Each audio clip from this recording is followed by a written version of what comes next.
Our next guest, ready to get on the mic for his 28th season as basketball analyst for BYU Radio with Greg, a former Cougar, calls it like he sees it. It's our pleasure to welcome Mark Durrant back to the Wise Guys on a Monday night.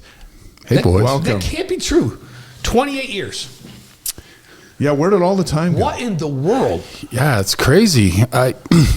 It seems like yesterday, and then it seems like a whole lifetime ago, which it was. And I mean, you've called games of players who have kids. yeah, it's getting that point where, yeah, obviously I played with Marty Hawes and went through all his kids. And now Tyler, it's right there next to you. Yeah, well, I hope that I'm not calling Tyler's kids games. I hope I'm Yeah, done. his are still youngins. So Hey, we got a lot of hoops to talk with Mark Durrant, but before we get to that, how about this football season? I love it so much. And it's almost even more special when nobody thought you'd do anything and then you do something really amazing. I know as a freshman, we'd lost Mike Smith, and there were some good teams there, and they picked us at the bottom of the conference, and we won a conference title, tied with UTEP, and went to the tournament, and was so cool. I mean, it's just a special feeling for a team to bond together and do something great. Obviously, there's a lot more to go, but regardless of what happens, what they've done is just so fun. And then there's the Kalani side of it. He's just such an amazing, marvelous human, and you just want good things to happen for guys like that. And everything's coming together. I salute that team. It's so fun to watch. is there some carryover when football has a great season? Does it help basketball in any way? Probably hurts it a little bit, to be honest. I mean, that was the talk before the season, right? Is that, football's not going to be good, but basketball. Can't wait till November. We talked basketball all summer long leading up to football, right? Yeah, but, it's all good. You just, as I am getting older, notwithstanding my youthful appearance, Dave, I just grow to appreciate more. Why is your wife laughing when you say that? Well, I don't know why she's laughing, but she looks like she's like 25 years younger than you, by the way. My wife, Marilee, is here. Always so supportive. Marilee, and everybody says the same thing. Like when they see Brenda, they're like, "That's your wife?" I'm like, what are you looking at me like that for? Yes, that's my wife, and that's what happens. Everybody sees Marilee, and they're like, "That." In your case, that's your wife. Like, how did that happen? I may not look like much now, but when we were in college, we were something. Blaine, you're playing what? You were like 210. I remember. I was 210. Now I could start for Gary Pay at center is what I could do now. But but you were kind of tall, thin. Tall, thin. And you still like we're teaching. You still look good. You big, look strong great. legs, but kind of skinny otherwise, and so. Yeah, anyway, when I played, I had 4.5% body fat. Now I have 405% body fat. I wish I looked half as good as you. But anyway, the point is. Yeah, what was the point? That's always the question. Because Marilee laughed at that. And so these kind of moments where everything is going great, you just have to enjoy as a fan, because there's a lot of times as a fan it sucks. Yeah, it sucks hard, and this is the good time. So my advice to BYU fans is just. Let's enjoy this, because you don't know how long it's going to last. I wrote a story about that in the Deseret News today. Just enjoy it. You get 2 weeks of being 8-0 and ranked number 9, no matter what comes. Yeah. But these next 2 weeks should be the 2 greatest weeks of your life, because you're undefeated and in the top 10. And sometimes we get caught up on, we got to get somewhere else before it can be really fun. When in reality, it can be really fun right now, and then you have no control over if it's going to be happy or sad down the road. But right now, in this moment, as we've seen on the live stream, the Cougar Nation they're feeling good. They should feel good. Absolutely, man. Just enjoy it. I just mentioned that in the summer we were just talking all basketball because there wasn't a lot of buzz around football. And have you ever seen an off season for BYU basketball where there's been so much going on as what we've just been through this off season? I can't believe it. I mean, it's unbelievable. You think 6 months ago, Mark Pope decides to go to Kentucky. That's like a low point. I mean, you had just had a great season. You thought, we're really on the right track. Coach leaves. Guys are hitting the portal. Will we ever recover from this is what you're thinking. And then within weeks, you have this amazing coach out of nowhere you didn't think you even had a chance at, has all this NBA experience, and it happened in such a way that it was so quick, which is so unlike BYU. Crazy. Yeah.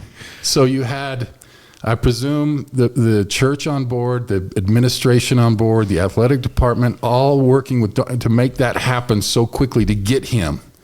And then what he's been able to do as far as bringing in talent. And staff. Is just mind-blowing. And so you go from, you think it's probably the worst day BYU basketball's had in 20 years. It may have been the best day. Not to take anything away from Mark Pope. I love him. He's going to kill it at Kentucky. But, I mean, if you told me what BYU could have today, I would just say, no way, never. Yeah. So, anyway. So what surprised you the most of these three things? Were you just flat out surprised? Pope left for Kentucky, Kevin Young took the BYU job, or the roster he's amassed in the last 5 months? Well, I was surprised that Kentucky offered Mark, not that they did, but that they did it now. I thought down the road. Well, they had all those guys say no, and they had to go somewhere. That's right. That helped. But I think they're going to love the fact that they had to lose a couple guys to get him, because I think the world of Mark Pope. Yeah. Sometimes that happens. Like Kyle Whittingham was not the first choice at Utah, and look what he's done. Yeah. Right. So, however it works out, it works out. I'm not. And Kalani maybe wasn't the first choice here, and things are amazing, right? Yeah. So, Yeah. but So Kevin Young, the roster, or Pope? Which of which the is a bigger three? deal? I'm going to go with the roster. Really? Simply because, I've been around a long time.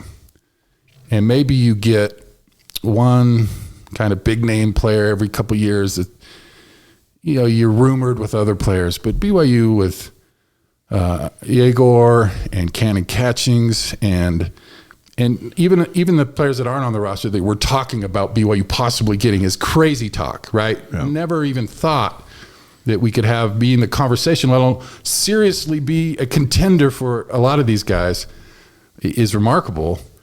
And that goes, again, to BYU, I think, has made the decision we are going to be a player. We're going to pay the money. We're going to bring in the people, the coaches, the staff, the facilities. There's not going to be any excuse for even the top prospect to not want to come here. And that's amazing. And I never thought I'd see it happen, and it's happening. It really is. BYU basketball analyst Mark Durrant on the Wise Guys with us, presented by Brady Plus, distributed by the Deseret News. It's kind of cool. Got the Deseret News on our name now. We're going places. Yeah, You guys it's are killing fun. it. Let me say, I came from my dad's house before I had to visit my dad. He doesn't live far from here, and his wonderful We love your wife, dad. Susan. And Yeah. he wanted me to say hi to you guys. great. And he's gonna listen to the he's show. the best. Anyway, he I was just so wanna say good that. to me Thank when you. I was all the way back when I was in school. He's amazing. He was my He's MTC still president going. back in the day. Yeah, he's still going strong, huh? Yeah. How old is your dad now? He just turned 93 a week ago, Oh, that's so and doing so cool. great. Yeah, that's so cool. My dad turns 90 this next February.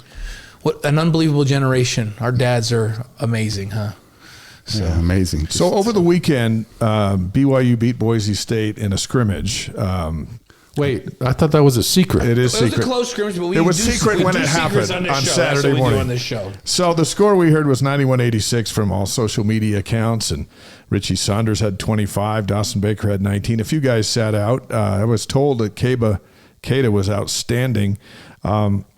What have you gleaned from really their first test of what they have? And one question Russ was asking about eligibility issues. Boscovich is the only one dealing with eligibility issues as far as we know with the NCAA. Yegor's already been cleared. But what'd you make of Saturday from what you hear, from what you glean? Well, first of all, Boise State's a very good team. They got a lot of people coming back. They got a really good player. And from the other accounts I've heard, they handled Washington quite easily. And so, And are really well coached. yeah, I mean, it's a good, solid program. So, and I also heard that BYU didn't play everybody, and Right. who knows, But from what I've seen from those numbers, first of all, let's talk about Richie, because I think we just kind of forget about. The guy's We coming don't- back, We right? don't forget about Richie, but there's a lot of new names to talk Sure. about.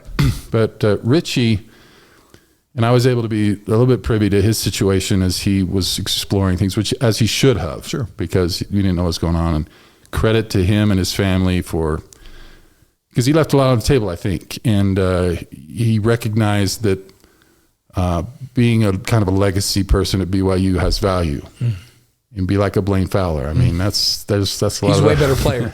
He's a Or way Mark better player, Durrant. but the legacy is real. But listen, he was a little bit held back last year because you had a guy like Jackson Robinson who's a good player. But I think that Richie can be a Jackson Robinson. I think he's a good enough shooter. He really hasn't been able to show what he can do offensively. And that 25 points doesn't surprise me. I think he can be a real stretch shooter, but also is incredibly crafty and nifty around the basket. So, and of course, everybody loves how hard he plays and defense. He makes things happen. He's a glue guy. And his hair flops around. He rebounds. He does all the dirty things and is still skilled, right? He's incredibly lovable out there, and he's a little bird-esque because you kind of look at him and think, well, we don't have to worry about this guy, but he's a killer. Dawson Baker's kind of like that too. Yeah. We saw so little of him last year because of his injured foot, but now he's at 100% and flying. And I don't know, we're going to ask you for your starting five in a minute. I don't know how the minutes are going to be divvied up here, but Baker, we've told the story before when San Diego State was here and got beat last year. We were talking with Dutch after the game, and he asked how the Baker kid was because he didn't play. And we said, well, he's coming back off a foot injury. He's hoping to get in. And he said, yeah, that's their best player. And we're like, what? He goes, yeah, he lit us up for 3 years. That's their best player. When they get him back, they're going to be really good. They never really got him back, but he's back now. Yeah, I think the thing about Dawson is he's a playmaker, and how valuable is that to have in your team where it's not about you creating a shot for him, but he'll go and make a play, and whether it's for him or for someone else. And he's so quick. And he's another one of those guys like Richie. He's just, he's going to give everything he has, get in your face, and after you're done playing him, you know all about him because he's just always he's like in your jock all the whole game. You know what kind of toothpaste he uses and his mom's middle name. It's that scene from Hoosiers with Dentine. Well, Dutch said about him, he said, first off, he gets anywhere he wants to on the floor with the ball, which I think is interesting. People used to say that to us when we were doing games about TJ Hawes. I don't think he had enough credit for that. He gets anywhere he wants on the floor, which is great for a playmaker, right? And he says, and he plays at different speeds. Like he'll accelerate and he'll hold up and then he'll accelerate again. And he's really hard to stay in front of because he plays at these weird speeds and you can't defend him. I thought, wow.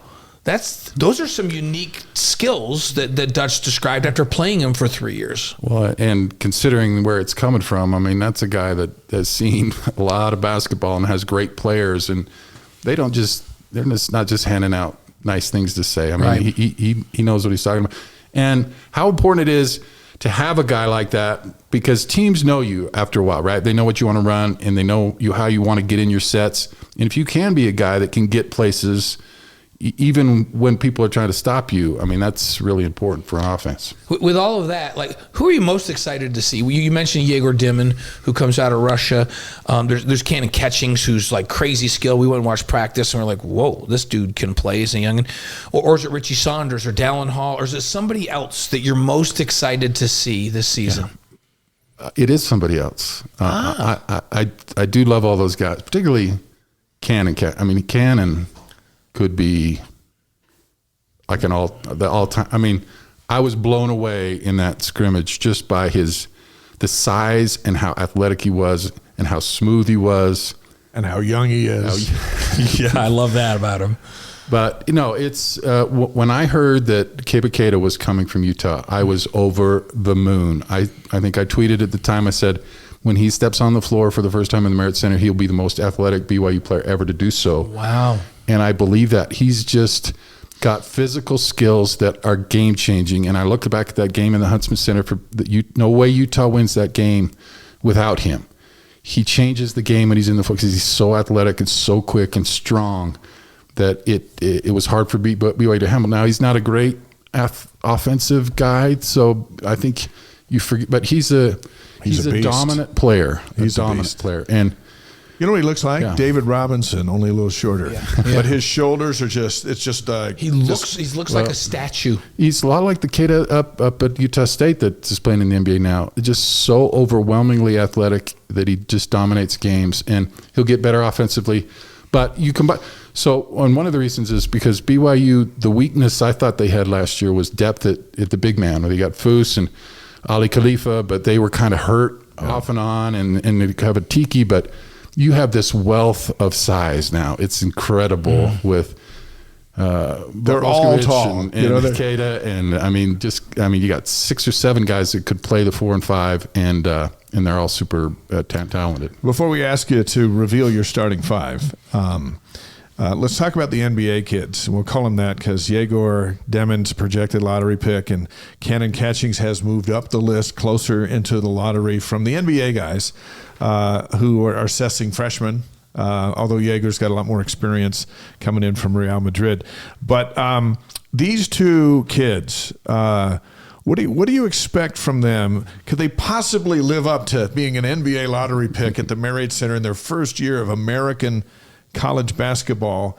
We've seen them in practice, and the catchings. And I'll only preface this for your comments, but he made a fadeaway 3 in practice with a guy in his face, and Kevin Young turned around to us, and I was sitting by Dave Rose and his brother and a couple other guys, and he goes, that guy's going to be a problem when he figures this game out. And Dave Rose goes, what are you talking about? He goes, he doesn't know anything about what we're doing, but when he does, he's going to be a problem. What about these 2 kids? Well, both of them, and the reason you talk about NBA guys is because the NBA's got their checklist, right? Yeah. And they're the ones who are doing all the hype. It's not coming from here. Right. And a lot of times in the past, why doesn't BYU have a lot of NBA guys? They're certainly talented enough in skills-wise, but they don't check the boxes. And especially with the NBA nowadays, it's all 6'9", super long guys that can shoot the 3, can put it on the floor. It's all measurables. They're all the same. Yeah, 6'9", strong, can shoot, can dribble. Those guys check every box, and they're so tall. I was shocked at how tall Cannon is. He's maybe the tallest guy on the team. I don't think they list him tall. He's at least 6'9". Yeah. And Egor's is that big as well. And Egor's out there running the point as a 6'9" guy. I mean, that's NBA, right? We haven't seen that since Kreshmer Chosic. Exactly. That was a long, long time ago. Maybe Russ Larson, but it was a different game too for him. He was limited. I mean, he could have been that guy. Because he was tall and could shoot and could dribble. Anyway, the point is, BYU usually doesn't have that guy that meets all the things, and they've all got it. And Egor, great vision too. So if you got a 6'9" guy that can play the point in the NBA and have vision and can shoot, that's why they're talking about him. I think Egor, from what I've seen, has a little bit more to do to kind of be there. I mean, I think NBA guys will say, almost, I don't care how you do, because we want you. Yeah. We can make you We'll good. develop you. Yeah. I think Cannon's a little farther along in the progression from what I've seen. I mean, it's very limited, but Cannon is so smooth and so poised. I mean, it's like watching Dave McCann for the 19th ward running the point. I mean, just smoothness. And I know exactly what you're talking about. I don't know what you're talking about. Jackson had that smoothness about him. My brother, I mean, there's certain players you just look at like, man, Devin was smooth. Yeah. And doesn't get rattled. So I'm just over them. And not to belittle Jackson, who is an NBA guy too, but it's almost like you're putting Jackson on steroids because he's taller and bigger. More physical, right? More physical, and still has that beautiful shot. So we'll see how it goes for Cannon. I don't want to put too much pressure on him, but I was just blown away by how good he was. Yeah, we talked about Egor and Catchings. Back to Kate, at practice, Dallin had the ball. He's coming down. He angles from the top of the key, kind of over to the junction. The defender forced him that way, and Cable was running down the right lane, and Dallin threw it up. And as soon as it left his hand, I'm like, that's not a good alley-oop. Like, it was behind. And Cable reached back with his left hand behind him and grabbed the ball with one hand, and an all-in-one motion threw it down, and then ducked his head so he didn't hit the bottom of the backboard. And I was like, ooh, I was like, whoa. Takes a lot to kind of shock you at this point, right? It took my breath away. Like, I covered high level college basketball for a long time, and that one kind of took me back. BYU fans are going to see things in the Marriott Center they've never seen. I mean, you've had some pretty good dunkers, but not just K, but other guys. it's a whole, like when I played, if I'd have to have a gust of wind behind me just right in an open court. This is not true. Maybe I could throw it down, maybe. But these guys, we're going to see more dunks than we've ever seen. I've seen you throw a and two-hand power amazing, flush right on a guy before. Come on. The first play of the blue and white was an alley-oop from Egor to Gabe, and he's. I saw another one where Egor had the ball, and he had just come down and forced the defender to take him. It was a 3-on-2, and he dished it over for a nice, easy layup. Next time, the defender tried to bait him and jump, and he pulled the ball back. He left from about maybe a foot or so in front of the free throw line and threw it down. The point guard threw it down from a foot in front of the free throw line. I have nightmares of me trying to defend Egor and Keba on a 2-on-1 fast break. It's what do you do? You just foul somebody at the top of the key. I'm so excited to see some of the athleticism that we've been able to see in practice translate out onto the floor, because this Big 12 is a league with a tremendous amount of athletes and a bunch of NBA guys in it, and BYU, they match up now, right? If you like what you're watching, you can help us out by subscribing and hitting that notification button. They match up now, right? It was always the thing when I played, and ever since I can remember, is that BYU is going to be disadvantaged athletically, but we'll make up for it with how hard we play and discipline and running the right stuff. Did Roger Reed just walk in here? Did he just walk in and join the show? Well, we've heard that before. I love Roger. But it's not the case, right? That's not the case. There's no team in the Big 12 that's going to have any kind of physical advantage over BYU. And we haven't even talked about, I mean, the BYU has a team that they could put 2 starting fives and have that. I mean, sometimes it's been, well, maybe we can put together a 5 that can compete athletically, but if we go to the bench, it's. But you have 2. We haven't talked about Elijah Crawford, who I loved in that game. Mm-hmm. Trey Stewart, who looked really good and super athletic, and obviously Foose is incredible. And I mean, Kozlowski's got the big body, and Buskovic's got the big body. And Kozlowski's got a beautiful shot, right? Beautiful shot. And so whittling it down to a starting 5 is going to be a challenge for you. Do this for us. I've been stalling on this. Now here it's time. By the way, Mark Durrant, former Cougar, current BYU broadcaster on the Wise Guys, live on YouTube, Facebook, Twitch, and wiseguys.com, ready to announce his starting 5 of this amazing roster. I'm going to spoil the first one for you because I believe he's on the list and we haven't talked about him yet. But how big of a role will Dallin Hall have on this team with all the newness? Well, I guess since we're in football, I mean, he's going to be the Jake Retzlaff. I mean, he's going to be the guy that makes everything happen. He may not be the best athlete or best player, but he'll be the guy that is going to run the show. And for BYU to have success, he'll need to play well and be smart. But he's got so many weapons, and I love Dallin Hall. I mean, he's going to be an all-timer. He reminds me a lot of Nate Call back in the day. That's a good one. Yeah, a little taller, just a bulldog, little taller, probably a better shooter. I don't want to get Nate mad at me, but Nate was more of a distributor. But Dallin, and he was among the best. Yeah.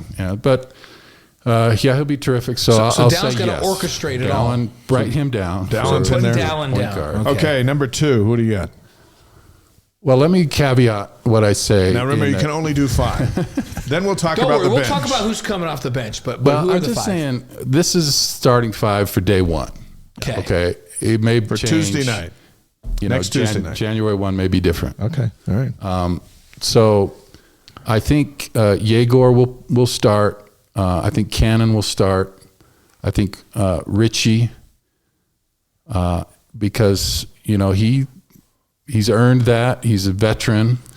And then probably Foose, because, again, he's earned that. Now, there's going to be guys coming for all of them, but I think that's probably what you start with. You get your experienced guys, and you mix in your 2 best newcomers. And let's go with that. So you got Foose over Keba. Now, you think, yes. At least, for the first 6 minutes or so. Yeah, that could change. And I love the prospect of having different combinations of Foose and Keita and Boskovic and even Cannon. And I mean, the reason that I don't put them in there, because I think that Cannon and Egor are so big that they can guard the 3 and 4 with no problem. Right. So you don't need Keba, but I like, Coach Young's going to be able to have a lot of different options and playing guys and stretch 5s. And anyway, that's going to be fun He for can him. put different people together depending on the matchup that week, Right. and which is kind of fun to have that number of weapons. Who's off the bench first? I'm gonna say Keita, Trevin Nell. And we heard Trevin's just not missing. Yeah, they're talking 40% for the year from 3 for him. Well, you That's talk their about expectation. I mean, talk about just seeing a guy. You watch him shoot maybe 5 times. You're like, this guy's a great shooter. I mean, he just has the most prototypical, beautiful shot. Now, he needs to be more consistent because I think BYU really could have done some damage if he was shooting better at the end of last season. That's not a knock on him because he got injured and you kind of messes with you. He never got it quite back. But if he gets it back, he has it back, yeah, he'll play plenty because that's the premium for this team will be 3-point shooting. They're going to shoot probably more than last year, and they were the number 1 team shooting threes in the country. Yeah. And Baker can shoot from out there too, right? Everybody can shoot, even Foose. Yeah. He hit 2 in that. And the thing about Foose, he just doesn't think to shoot, but you watch him, he's got a beautiful soft touch, a good free throw shooter. He can shoot it. Maybe the only guy that can't shoot from 3 is Keita, and maybe he can. I don't know. I don't think he Has can. Boscovich got a 3-point shot? He does. Oh, yeah. He does. Man. Yeah, he absolutely. does. Wow. And Mowat, we haven't talked about Mowat Madigan. Yeah. He can shoot. He shot a couple in that game. He has a good shot. And he's a defender, physical guy. Not the same size as so much Foose, right? depth. I mean, Kozlowski can shoot threes. Like they have all kinds of size that can shoot. Crazy. are you going to redshirt Kozlowski and Crawford? Possibly. Just Okay. because. Because Kozlowski's coming off of an injury, so he's but he's full go now, Yeah. right? Oh yeah. And they're just young, and not everyone can play, and Well- that's probably going to be the challenge. And that's our next question for you: is how big of a challenge is it for Kevin Young to use these first 8 or 9 games to figure out your rotation? And can you go into the Big 12 on New Year's Eve and play 12 guys? Maybe you can.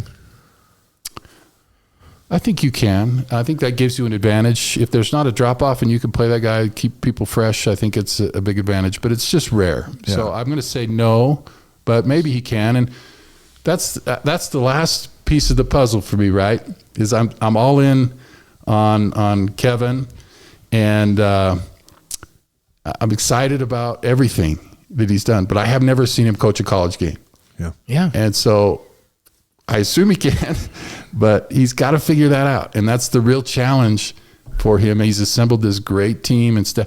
Can they find the right combinations that play together well and the chemistry and all that? That's a huge part of coaching. Right. And keeping guys happy, that'll be a challenge for him. But you like being able to, try and keep guys happy rather than try and find 5 guys that can play. You just find 5 actual guys that can play. It's a good problem to have. And the other thing is, like with football, if you win, everybody feels good. Yeah. But if Yeah. you start losing, then guys might say, I should, why am I not getting more time? Gary Bohannon is a great example. He was just on our Deep Blue last week, and he came here to play. And Retzlaff beat him out toward the end of fall camp, and then he hasn't lost a game. So when the guy who beat you out's 8-0, you're all in, supporting and go. But if he was 0-8, you'd be going nuts. Going, hey, why am I not in? And we've just seen nature. winning just makes everyone happy. Yeah. At least. And my junior year, like Robbie and I had been in a big competition. It's hard to say anything when you don't ever lose. Right. And you're like, yeah, it's okay. Now, the next year, we only won 10 games. So then it was a big complaint, right? My senior year, big complaint. We only won 10. And the thing is, it's a unique situation now when you're talking about Demin and catching is that they're probably 1-year guys. Yeah. And so you probably maybe are a little more open to a Kozlowski redshirting because it's a real opportunity to fill that role next year. But yeah, I mean, I'm sure he'll figure it out. Of this group, Egor and Catching's probably both one and dones, right? I think so. Yeah. That's the world nowadays. Although, with the NIL stuff, it's like, it's not, people were just leaving to make some money. I got to get out and make some money. Now they're, maybe they. Well, I know that Egor, because we've talked to the coaches about what the selling point was to get him here. And we the big reason he's at BYU is because his parents felt like he could be developed here and made ready for the NBA. And they're trusting Coach Young and the staff to develop him because they've developed NBA folks, right? So if they say to him, you know what, he's probably still going to get drafted, but he's going to get drafted even higher next year and be ready to play right away, he might stay. Is that out of the question? I don't think so, but he's not coming here. I'm sure he loves BYU and is excited, but you growing up in Europe, Eastern Europe, you don't care about BYU. You're coming to the NBA. You're coming here to get some experience, have a good experience with the right coach to get to the NBA. That's his goal, and I don't begrudge him for that. No. But, so I think if he's a lottery guy, he's gone. I have absolutely no question. Yeah. Exhibition game on Wednesday night, and then the season opener is a week from tomorrow, November 5th. Against Central Arkansas. What do you expect to see Wednesday? Everyone will play, maybe 16. Maybe the manager might get in for a few minutes. But I'll wear my I'll wear my jock. I'll be ready to go. If you're ready, you might get in. But it's also it's the last blast. You got 40 minutes to get ready for opening night, and so they got to take it pretty serious, don't they? Yeah, I mean these games are fun because you just dying at this point to play somebody else. Yeah. And so that'll be fun for the guys. But those things for me are completely about number one rule, do not get hurt. Do not get hurt in this game.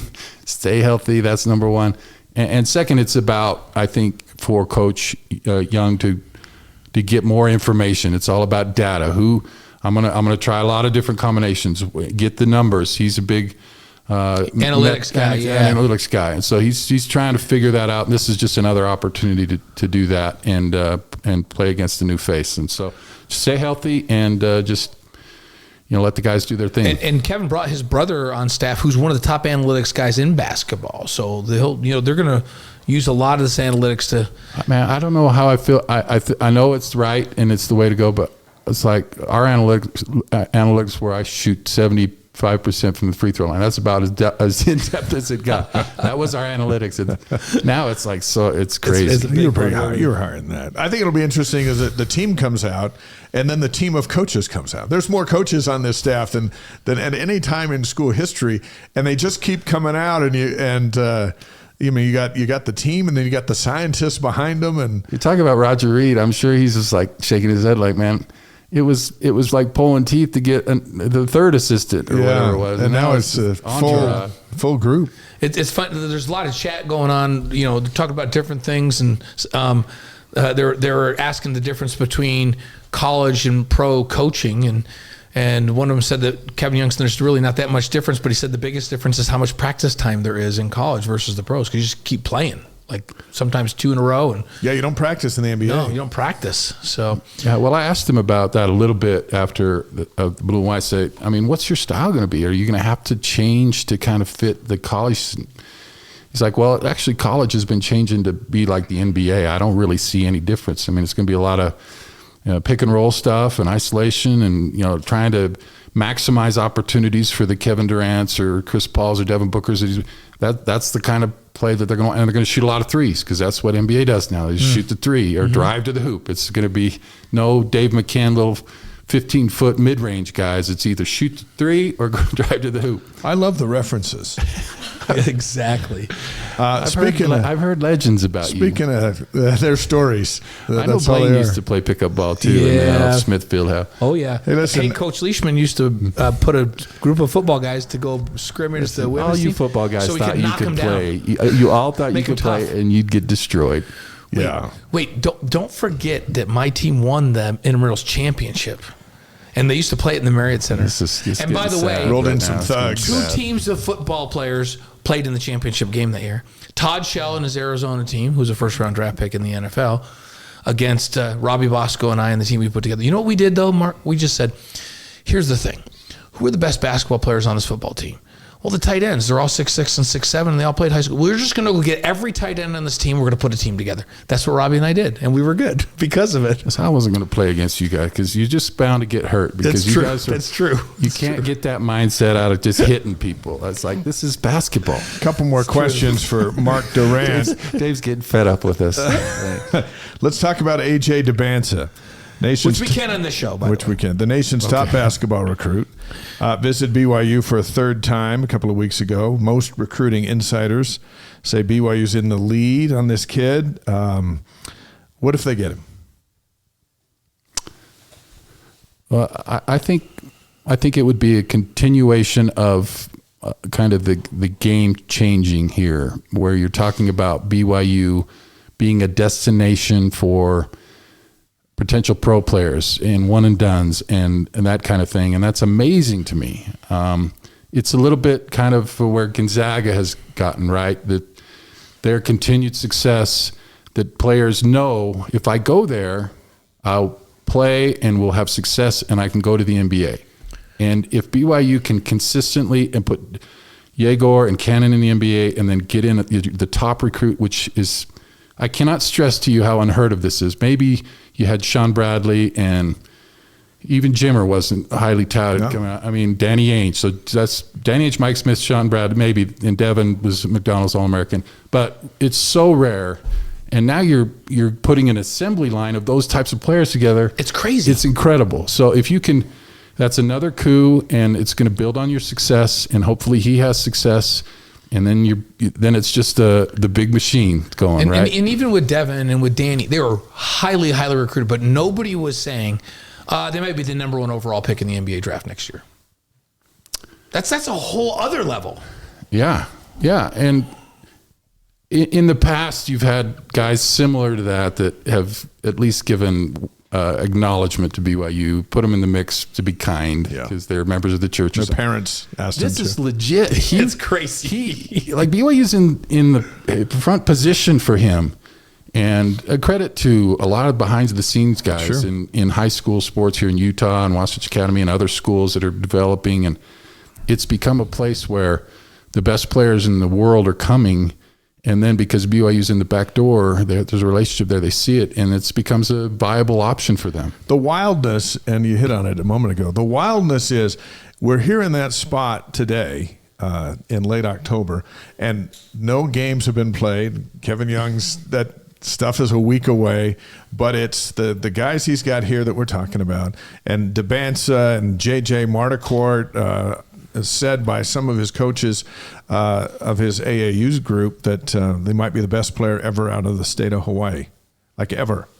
And he was here on his visit for the Arizona game. I gave him a tour of BYU TV over the summer. That's going to seal the deal. Great kid. That usually does. That's usually the bam, they're in. Hey, I had AJ's parents twice. I mean, they've been at campus 3 times. That's how serious they are.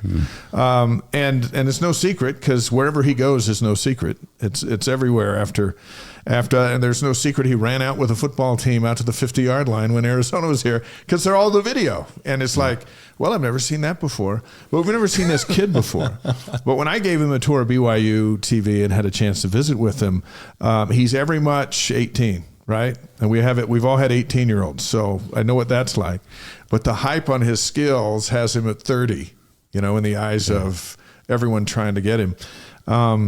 So when you talk about coming to a place where there's less distraction, an NBA staff, an NBA strength and conditioning coach, a BYU environment in the toughest league in America, and his parents absolutely love Danny Ainge because they're from Boston, there's no knock on him coming here. And other programs might go, what? I can't believe he chose BYU. They must have paid him a fortune. When in reality is, this is kind of the place where he wants to go to launch his career. I think that's right. And I think the perception of BYU is changing for a lot of parents and players that, this whole honor code was such a scary thing in the past. And I think a lot of kids are craving that kind of thing nowadays, and the right environment and a good environment, and with all the political situations that, like a Jake Reslov can come here and feel loved and appreciated. And there's a lot of that. But with that said, if you like what you're watching, you can help us out by subscribing and hitting that notification button. A lot of that. But with that said, even if with all the good things, you need to be able to at least be competitive with the money, because it's to some extent parenting malpractice to encourage your kid to go somewhere where they have a chance to make that kind of life-changing money at that age. Yeah. But So I'm not saying BYU has to be the very top, but they have to compete with Kentucky. And if you want to be there, you've got to compete. If you there. want the number one recruit that's probably a number one draft pick, you have to pay money where that's not part of his decision making. Does that make sense? Yeah. Everything else. There's the emotional side, and then there's Right. the business side, right? And the kid comes in, has the greatest visit of his life, and blah, Yeah. blah, blah, blah. And then the business guys go, well, here's how he feels. He doesn't know how he feels, so I'm going to tell you how we've decided he feels. Yeah. And then all of a sudden, it's a business. Yeah. I do like that, because we talked to Kevin. We were at lunch with Kevin. We talked to Kalani all the time about this, and Kevin makes no bones about it. Some years there are going to be a couple of lottery type one and dones that fit the culture here and want this. Some years there aren't going to be any. And he says, we're not going to go after the most talented player in the country if we don't think he would fit here. That the culture and the honor code wouldn't be a good thing for him. He doesn't come from a family that wouldn't think that is a good thing. So he's kind of drawn a line saying, we're going to lead with the honor code as a big advantage to somebody that's really serious about basketball and will embrace it. But if we look at a kid and our research shows that he's not going to do okay here from a cultural perspective, we won't go after him. And Kalani says the same thing all the time. We're going to lead with it. If it's not an advantage for the person we're recruiting, then we're not going to recruit him. Can they still win with that mentality? Well, that's the big question. That's the big discussion for many years, right?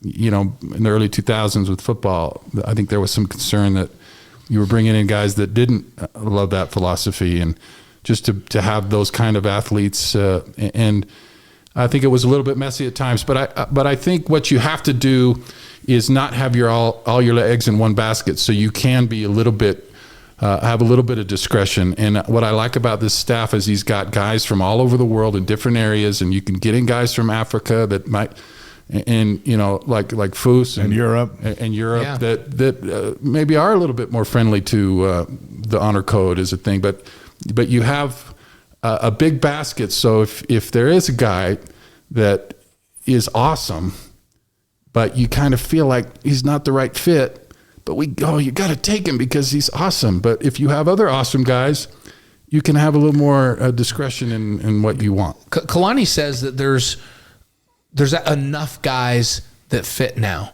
where maybe that wasn't the case back then. He goes, no, there's enough people, to your point, where in the way the world is right now, there's enough kids out there that would embrace it, that we can be okay. And I think Kevin feels the same way. And maybe the world's a little bit different than it was 20 years ago. That kind of puts a smile on my face that there's enough families and kids out there that both Kevin and Kalani feel like, no, we can recruit the right kids, and there's enough of them out there now, and with the net that's so big around the world. Like, is there a better place for a Muslim or a Jewish kid to come play sports than BYU right now?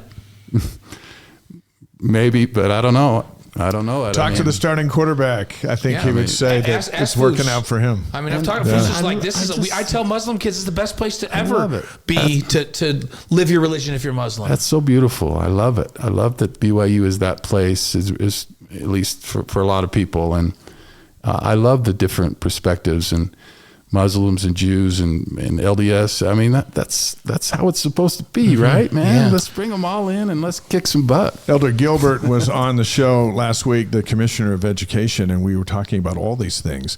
And we talked about NIL, and we talked about what we're seeing with basketball and in sports in general.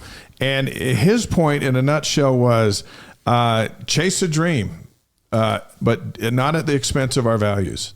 And if you can do both, go for it. And if the day comes when you can't do both, then sports will be out the window in a heartbeat, because BYU isn't going to move away from its values.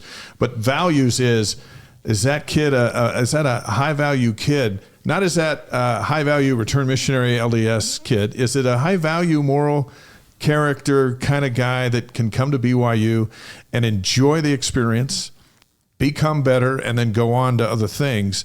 And we're seeing that in the last couple of years for sure, as these rosters have been built better, with more talent, and let's be honest, with fewer LDS kids, because BYU is now a place where more kids want to come. And I think you go back to his point of if if athletics is meeting the values, he says, we don't look at the TV ratings and see 4 million viewers on Fox and that justifies where we are.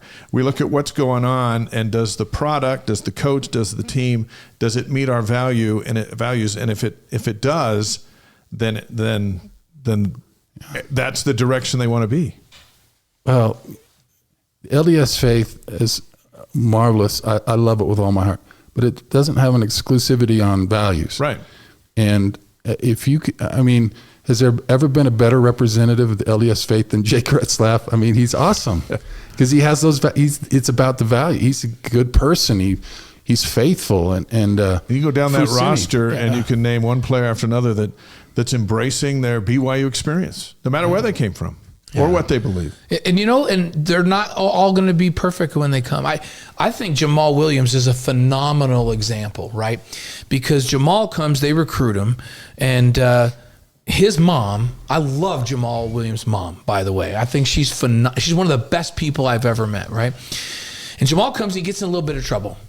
And he has to decide what he's going to do because he's got to sit out a semester and apply to come back into BYU. And he doesn't shy away from that. He talks about it. And now he's had a really good year. So now USC wants him, and Arizona State wants him, and everybody wants him, right? For good reason. He's an NFL talent. And now the word's out. This is an NFL talent. We didn't recruit him out of high school, but hey, come here. There's no honor code here. And what does his mom do? Oh, no. He committed to BYU. We sent him to BYU for a reason. He knew what the honor code was. And he's going to go to a junior college so he's academically eligible. And he will be back at BYU, and he will finish at BYU because they made a commitment to him, and he made a commitment to them, and this is what we wanted in the first place, and he will come back. I love her even more because of that, right? And what a great lesson she taught her son, Jamal Williams, and what a great representative of BYU Jamal Williams is. Oh, he's the best. And he came back to BYU, and he did his thing. And so they're not all going to be perfect while they're here. There's probably a lot of stories that you know about, and I know about, that have happened like that, but I think BYU's gotten better at dealing with problems like that. I love the honor. I want BYU to be different and special. That's what it's all about. But if someone does struggle with it, let's not, cast them off. Let's say, hey, brother, it's going to be a problem if you keep doing this. But man, if you can kind of, do this, and we love you, and have a little empathy and mercy, which I think BYU is doing better at now, that it can be a beautiful story and Jamal's is a great example. I'm mad Packers traded him. So Jamal comes back, and then he becomes the all-time leading rusher. Yeah. And now he's got a job in the NFL. And Kalani always says to the kids, listen, I know you're not perfect. None of us are perfect. And so, but if your desire and your passion is to live this and become a better person, no matter what your faith is, then we'll figure out how to work with you and help you do that. Now, if you've come here and we miscalculated, and behind the scenes in your mind, you're saying, I have no intention of ever living up to that because I don't believe in it, and I don't want to have anything to do with it, and I just thought I could get away with some things, well, then we need to help you find someplace else to be. Yeah. But if your desire is to do this and you slip up, we're here for you. And isn't that how it's supposed to be? Isn't that what the gospel of Jesus Christ is about? Isn't that how we should be treating all these kids? And I can tell you from behind the scenes, I've seen Kalani do that over and over again. But also I've seen him say to kids, well, if this is your true intent now, then we need to find someplace else for you. And we'll help you find someplace else because this isn't the place for you. Isn't that the way we ought to be? Amen, brother. This is like a devotional we're giving here. This is good stuff, man. just keep your story off Sports Center so we can work with you. Yes. Once it gets out like that, then you're forced to you're defending who you are, and that doesn't happen very often. It's happened in the past, and we've learned a lot through that process of good ways and bad ways. Let's wrap up with Mark Durrant with 5 questions presented by. Before we do those, on the chat, people are asking what Devin's up to. And, we've had Devin, but they want to know what Devin's up to, too. Yeah, Devin is living up outside of Rexburg, Idaho. He's a real estate guy. He owns some apartments up there, and a lot of his family moved up there. So he decided to go up to Idaho. Got to be by the kids and the grandkids, right? He's living a beautiful life. And I tell you what, he's the greatest brother. He's so kind and good, and everything that you would want in a person. He is that person. He's just remarkable. I mean, as great as he was at basketball, he's just such a good person and such a great brother. Anyway, I had to say that because I love him so much. Yeah. No, that's when awesome. he had his new book out, he was in and a chance to talk about it. Yeah, a couple people asked about what's Devin up to, so I want to make sure we hit that before we get you with the 5 questions. Let's hit you with this. I'm ready. 5 questions presented by Strategy Square, delivering connection, clarity, and confidence in business and marketing strategies. We've done the original. Is this so like this is Family different. Feud where it's the top answers? Or No, this is just either or. Just These my most of either these are or. either or. It's Your like, would you answers. rather kind Oh, of question. okay. You know, That's so. We're not going to debate your answers because these are you. Yeah. This is You're this. not going to David Muir me and fact check me. No. There's no. So here we go. There's very little fact checking And on this program. These are fun. So, first question is a big one: Red Vines or Twizzlers? Pass. Go back to the store and get a different candy. No, you don't like either. You don't like licorice at all. No. What happened? Yeah, what happened to you with Twizzlers? I was raised right.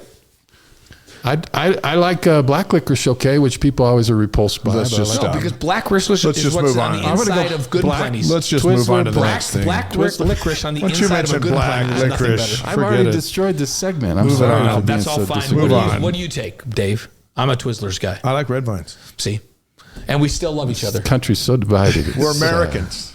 But here's the thing: we can have a good debate about it, and we can agree to disagree. Yeah. That's the difference. The So- saddest day for me is when those 50-cent boxes of red vines were replaced by Twizzlers at the Marriott Center. I don't know what year it was, but Probably it affected all of us. 1953, I think. I did can that eat Good day. Plenty's all day long. Let's which give him have a black recovery. licorice inside of them. Let's do a recovery question. Okay, Big Mac or I'm Whopper? gonna do better. Whopper, definitely, because Whopper. Yeah, Whopper, flame broiled. Yeah. Okay. Solid. All right. No, nothing wrong with that. He likes a Big Mac, I think. I You do tried like a the Big Mac. Chicken Big Mac. No, I've seen the picture, but I haven't dared order. Sometimes I'm really feeling it, and I want a double beef Whopper. I don't know if I want a double patty chicken sandwich. You can order a double beef Whopper. Of course. It's yeah. like 3. Like I don't know how much. It's Listen, like 3 pounds. I didn't get to look like this by eating a single Whopper. Are you kidding me? That's training table right there. So, which Halloween candy? Twix, Snickers, or Reese's? Or is there something else we're not getting? Twix, definitely. Twix is solid, but hey, listen. I was thinking about this the other day. Don't sleep on Milky Way, man. That's Oh, been you know what? a solid performer for a long time. I It's like Milky Way. I Don't ate a sleep couple of on- those the other but day. Twix, You- definitely Milky Way comes off the Twix. bench, he's going to get you a double-double. Yes, he's the Yeah. Richie Saunders of candy. Is Three Musketeers okay too? Nah. Well, I don't know. I wouldn't pick I- it, I but don't know. I would. Because Milky Way's got the the creamy caramel and the nougat, and the the Milky Way's chocolate. or the Three Musketeers is just the nougat. You gotta have caramel in there. That's why Okay. Twix Okay, wins. so there you go. Milky Way or Twix. There you go. Okay, this is a tough one.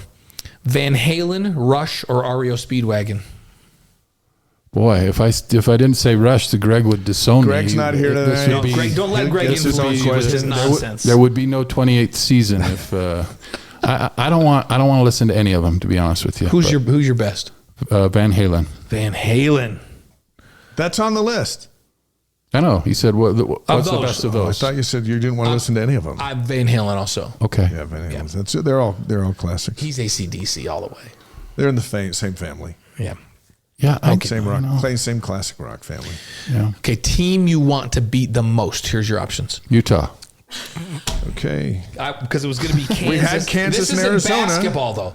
Kansas, Arizona, or Utah. Oh, In basketball only. You'd think we were just going to throw out the Utes, right? We're going to make it difficult. Kansas, Arizona, or Utah. And they're all in the league now.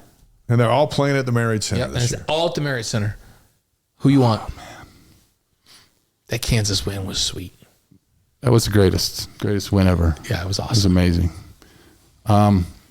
This may go to the level of PTSD I have from growing up in Salt Lake. But I'd probably say Utah. Still Utah. Okay. It's true to the core. You know what? I'm having a hard time with Utah because I really like Greg Smith. It's harder because they're not good. They're not good, and he's such a good dude. And he's not going to be around much longer if they don't I'm fix it. surprised that because I think a lot of him too. Yeah. And listen, they beat BYU last year, so. And But BYU beat Kansas last year, so I know, I want to get the win Go from to the Utah. team. Okay, he's going Utah. Listen, we appreciate you. You're the only one I know that will bring your wife on a date night to the Wise Guys. Yes. And then Marilee, have her in thanks the for green coming. room for an hour. I think it's awesome. Thank you for bringing him. He's amazing on this show, though. I'm going to have to take her out to a nice dinner now. You guys pay me for this, right? Yeah. Yes. Yeah. Yeah. See We our have accountant gifts. on the way We have out. gifts. We have gifts. So. Hey, good luck on your 28th season. Your first class, and a good friend of ours, and we're just happy to have you We love here. having you on. And people mentioned earlier, because it's all the way up on the chat now, but beyond where we can see, multiple people were talking about you on Twitter. And there's a guy that says, I'm from Chile, and I still think he's hilarious. And I don't know what that means, but it's curious. That he means the said language that. barrier doesn't get in the way. I got a big following in Chile. If you don't, maybe he meant he was in Chili's. Yeah, he has a At big the following in restaurant. Chili's too. But he did say something about Chile. But I think he meant he was in Chile as a country, and you're still funny even in Chile with the language barriers. That's kind of, well, let me just say that. One of my favorite follows on Twitter. If you don't follow Mark on Twitter, you should. You don't need to follow me. It's not that. It's awesome. It's nothing good. But I found in my life, I just really appreciate guys that are awesome guys that love BYU, and you two have done so much for BYU and devoted your lives in a lot of respects to that. And you got to be thanked for that, because you provide a great service to fans, of which I am a huge fan. So thank you for all you do. You're nice. Next time, why don't you lead with that? And Dave used to be in Vegas. Lead with that, and then we just finish on Vegas something else. he gave me free golf a couple times down in Vegas. Yeah, so he's the worst golf hookup ever. Those were different he lived times. next to. He knew Billy Walters Golf, that owns like 12 courses Before the scandal. and he never Before the got. scandal. And he never. Well, he did take us out to Bali High a couple of times. And I appreciate that you had Ty on first as my warm-up act. You know, well, he was an okay athlete as well, and so that's why we warm scheduled up the that. audience. Yeah, it was It's not nice. by everything done here is by design. Here's the thing: we don't just bring great athletes on. You have to be a dual threat. You have to be a great athlete and an amazing human being, or you don't come on this show. Wow. Thanks for making the exception. No, gosh. All right, we'll see you. We'll Love see you you over guys. there on All right, Wednesday. We'll see you Thanks. Wednesday. Yeah, thanks. Great, Mark Durrant. You're calling the exhibition, right? Yeah. Call it. Greg and I'll call it. We thought we had it, but we don't have the game till next week. But we're gonna go watch the game. No on Wednesday. pregame. Just start at 7, and we'll go. call it. Yep. Go for Okay. it. Awesome. See you Wednesday, brother. Enjoy your 28th Thanks, Merle. season of his 28th Make season. him take you out for a Whopper on the way home. I wanted it. All right. She wants a Whopper on the way home. Yes, I love it. So Mark Durrant with us, fantastic, and he and Greg will handle the radio. You and I will handle a lot of the TV this Yep. year, and it's quite a tandem to be involved in such a group. And Cougars going to be interesting. There's no question about it. Thank you for watching The Wise Guy. if you like what you're watching, you can help us out by subscribing and hitting that notification button.